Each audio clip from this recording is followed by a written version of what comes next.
welcome back to my channel. My name is Sandra. I'm a respiratory therapist, and today I want to talk to us about salt. We've heard so many things about salt and it gets a little bit confusing at times. So today I just want to take the time and share some information that we need to know about salt. So first of all, what is salt? Salt is sodium chloride, and it does so many things in our body.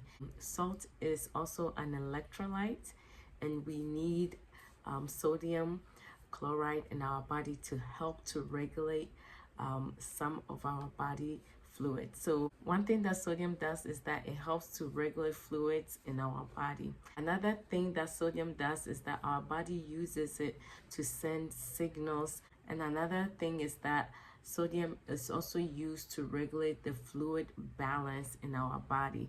So our body have so many mechanisms to regulate fluids in our body using sodium, and it does this so that it can maintain homeostasis in our body.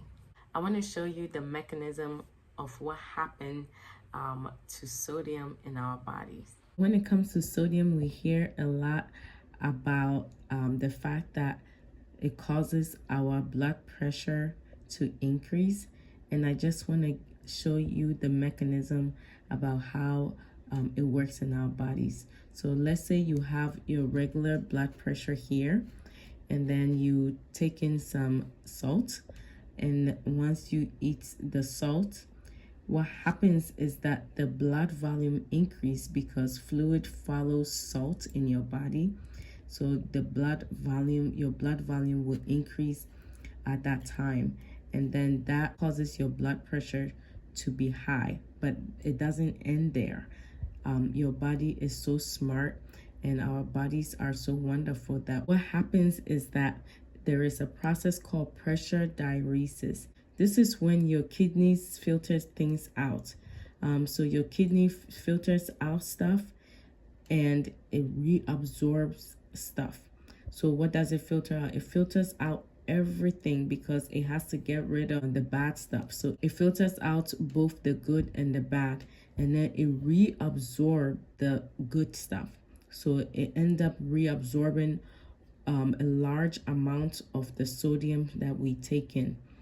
And then once it does that, your blood pressure returns to normal. So this is a system, it's a mechanism in our bodies that happens. So when you eat salt, it doesn't get stuck in your body. Your body have a way of regulating it. That is how wonderful our bodies are. So now that we've seen the mechanism of how sodium is regulated in our bodies, I want to talk about the type of salt that we should buy. So not all salts are the same. There are some salts that are good, and there are some salts that are not necessarily good for us to use.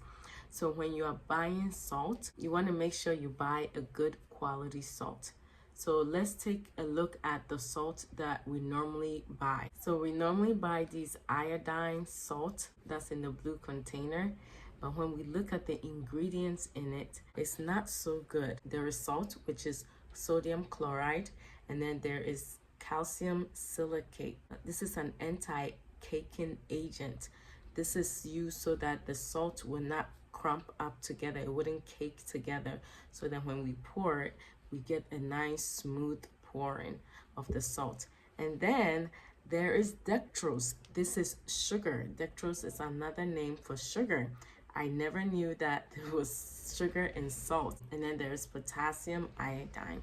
So this is not the best type of salt to use because it has the anti-caking agent, which is not healthy for our bodies, and then it also have the dextrose. So this is not the type of salt that we should be using.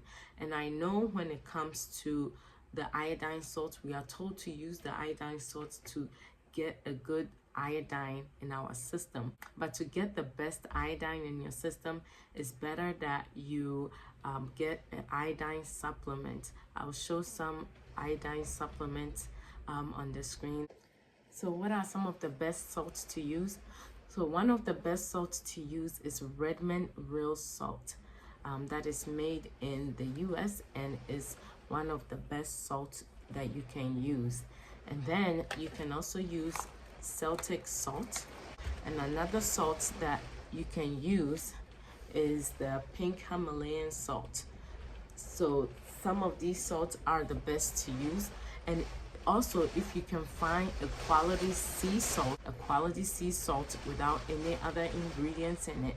So these salts don't necessarily have iodine in it. So that's why I said that you can buy iodine supplements if you need it.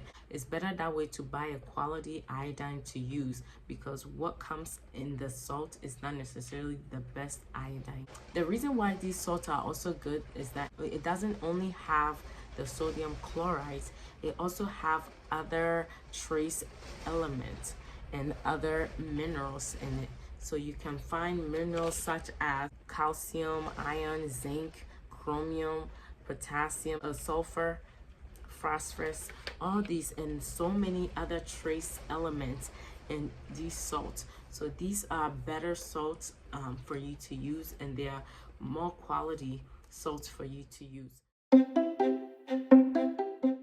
One thing that I've learned is that your body can tell you how much salt it needs when you are eating a proper diet, which is a diet that is low in carbohydrate.